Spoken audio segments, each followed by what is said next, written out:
Hello everyone again and welcome to our weekly devotion. This week our devotion is titled, Let There Be Light. Let's read our text from Genesis chapter 1 verses 2 to 3. Now the earth was formless and empty. Darkness was over the surface of the deep, and the Spirit of God was hovering over the waters. And God said, Let there be light. And there was light. Amen. When we read this text, it gives us the sense that the earth was chaotic with emptiness, darkness, and no order. Pretty much not different from the world we live in today.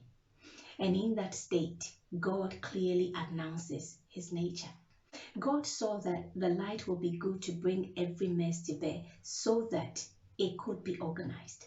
So God said, Let there be light. And when the light came, he began to organize the chaos, separating them and putting things in their rightful places. Now picture it this way. It's like a messy room which feels all right in the dark till you turn on the lights. You can't tell whether it's a bedroom, a dump site, or an old storage room. You look at the mess and you feel so overwhelmed, not knowing what to do. So instead of cleaning up, you decide to ignore it and live in it, as though you don't care.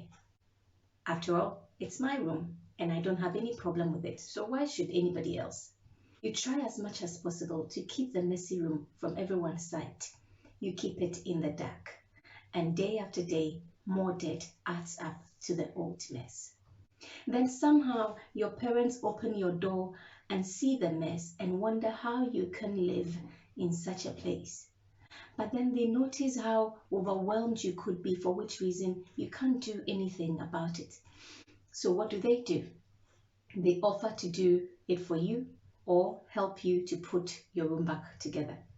They pick up the dirty laundry, collect the empty bottles and cans and all the dirt hidden under the bed and the corners of the room, hoover the dust, wipe the floor, arrange the closet, and set everything in their rightful place. Eventually, the room becomes clean, well organized, bright, and feels good to live in again.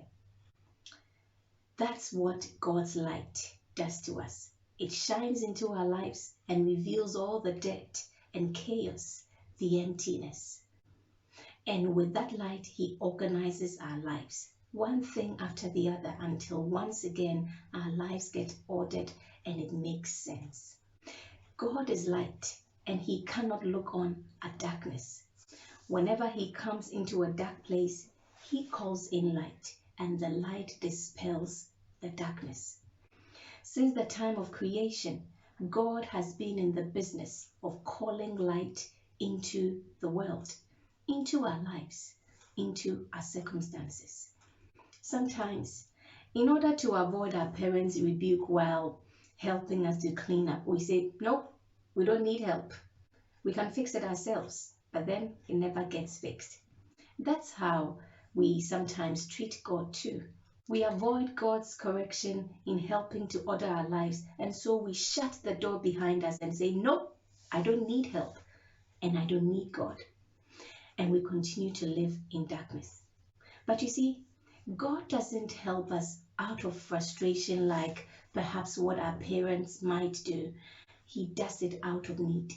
He sees our need for light and for organization of our formless, dark, and empty lives. And he says, let there be light.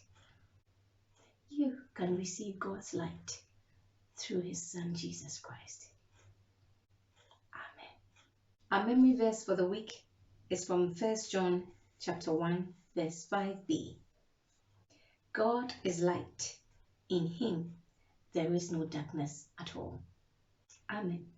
And have a blessed week.